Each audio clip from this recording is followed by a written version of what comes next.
ओल्या नारळाच्या कुसकुशीत अशा करंज्या बनवणार आहोत। त्यासाठी 1 वाटी मैदा चाळून घ्यायचा आहे, पाव वाटी रवा, चिमूटभर मीठ, 3 चमचे तुपाचं मोहन टाकायचं आहे आणि पाणी टाकून याचा आपण मध्यम स्वरूपामध्ये कणिक मळून घ्यायचं आहे।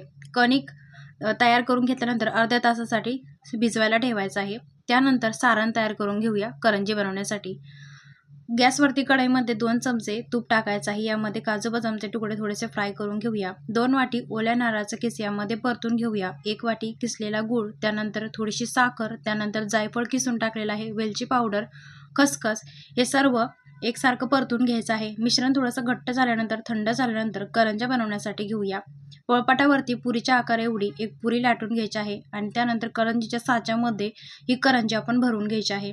मध्यम आचेवरती तेलामध्ये करंज्या तळून घ्यायच्या आहे। 6 ते 7 दिवस टिकतात।